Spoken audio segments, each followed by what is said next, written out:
Shalom, selamat pagi. Berjumpa lagi dalam Renungan Hati, masih di dalam pembahasan kita dari Injil Markus, pasal yang ke-12 ayat yang ke-42. Lalu datanglah seorang janda yang miskin, dan ia memasukkan 2 peser, yaitu 1 duit.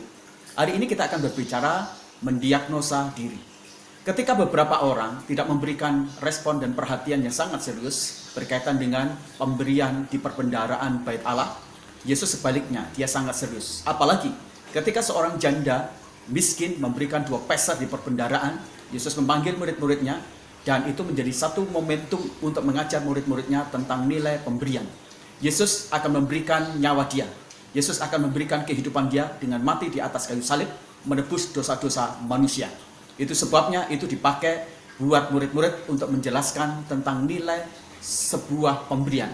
Salah satu tujuannya adalah mendiagnosa kesehatan masing-masing pribadi berkaitan dengan kesehatan dalam segala aspek hidup mereka.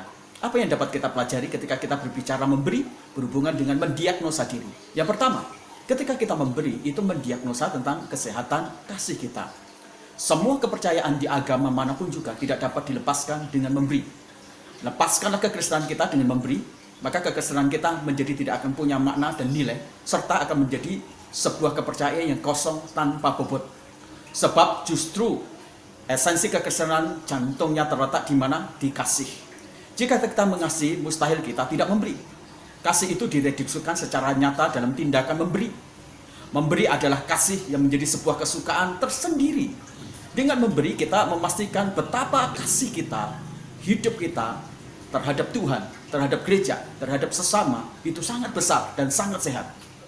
Dengan memberi kita memastikan betapa dalamnya cinta kita kepada Tuhan. Betapa sehatnya kasih kita itu kepada Tuhan, kepada gereja, kepada sesama kita semuanya. Yesus memberi nyawanya untuk membuktikan tentang kasihnya yang begitu sangat sehat. Hidup dia itu merupakan sebuah esensi dari kesehatan kasih dia yang direpresentasikan dengan tindakan nyata seperangkat kegiatan yang selalu memberi dalam hidup dia. Nah, jadi ketika kita mendiagnosa diri kita dalam memberi, itu memastikan kesehatan kasih kita. Yang kedua, ketika kita berbicara tentang memberi dan berhubungan dengan mendiagnosa diri kita, itu memastikan tentang kesehatan rohani kita semuanya. Memberi adalah hasil pertumbuhan rohani dan pertumbuhan kehidupan iman Kristen kita.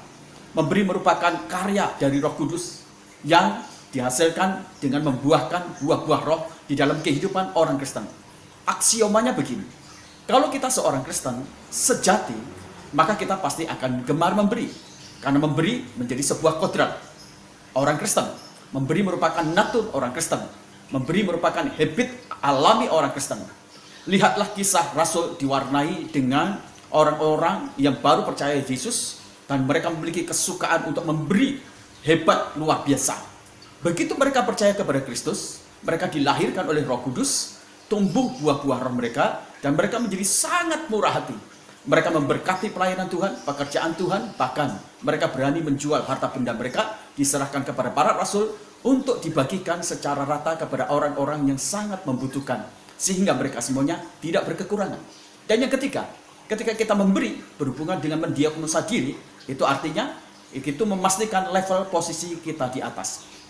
Secara kasat mata, Bapak Ibu yang kekasih dalam Tuhan, orang yang memberi tangannya itu selalu di atas, bukan di bawah. Penerima selalu tangannya akan ada di atas. Nah, kebenaran natural ini menjelaskan pada kita semuanya sebuah fakta yang sangat esensi, bahwa level posisi orang yang memberi itu akan selalu di atas dan bukan di bawah. Tapi level orang yang menerima itu akan selalu ada di bawah dan bukan di atas. Mungkin kita berkata, saya kan orang kaya, tetapi jika kita tidak pernah memberi dan kita pikir dan pelit, maka tetap level kehidupan kita ada di bawah. Mungkin kita berkata, saya orang miskin dan hanya bisa memberi sedikit dan mungkin tidak sangat berarti, tetapi tetap level Anda berada di posisi atas dan bukan di bawah. Nah, surga itu ada di atas, dan surga memberikan kepada kita semuanya banyak berkat. Sang pemberi agung, Bapa kita semuanya, bahkan memberikan anaknya, memberikan putranya menjadi penebus bagi kita semuanya. Yang dari atas itu esensinya pasti akan menjadi pemberi. Yang di bawah pada esensinya, level hidupnya selalu akan menjadi penerima. Jadi, memberi, mendiagnosa kepada kita semuanya dalam sebuah kebenaran, level kehidupan kita berada di atas. Dan yang terakhir, ketika kita memberi, maka itu akan mendiagnosa posisi kita semuanya tentang kesehatan fisik kita. Percaya atau tidak, ketika kita memberi secara alami, hormon yang ada di dalam tubuh kita yang bersifat membangun diproduksi secara besar-besaran. Coba cari di Google orang-orang yang tadinya sakit dan diklaim oleh dokter bahwa hidupnya tidak lama lagi. Dan kemudian dia mengubah gaya hidupnya dari yang tadinya pelit kemudian menjadi orang yang sangat murah hati dan gemar memberi. Apa yang terjadi?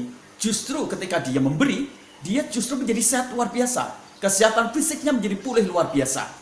Saya ingin menceritakan sebuah renungan firman Tuhan yang saya dapat dari Pendeta Nugroho tentang kekuatan memberi dan yang memastikan kesehatan fisik yang disebut dengan quantum healing. Nah, saya ingin membagi cerita ini. Ada seorang ibu yang lanjut usia dan ibu ini sangat kaya raya luar biasa. Dia mengalami gagal ginjal dan ia ingin melakukan cangkok ginjal. Setelah melalui sebuah proses seleksi yang sangat ketat, dia mendapatkan pendonor darah, pendonor ginjal yang memenuhi syarat. Dia adalah seorang ibu yang miskin ternyata. Kedua ibu ini kemudian harus bermalam di rumah sakit untuk mempersiapkan operasi cangkok ginjal. Nah, keesokan harinya, sebelum masuk ke ruang operasi, ibu kaya ini bertemu dengan ibu miskin yang bersedia menjadi pendonor ginjalnya. Sampai di depan kamarnya, ibu ini mendengar pendonor ginjal ini menangis. Kemudian dia mendekatin kamarnya dan dia bertanya, apa yang menyebabkan ibu menangis? Kemudian si ibu itu bercerita bahwa dia sudah ditinggalkan suaminya dan dia memiliki 3 orang anak. Dia berkata, kalau aku mendonorkan ginjalku, aku takut aku masih bisa bertahan enggak dengan separuh ginjalku itu dan masih enggak aku bisa mendampingi anakku ini.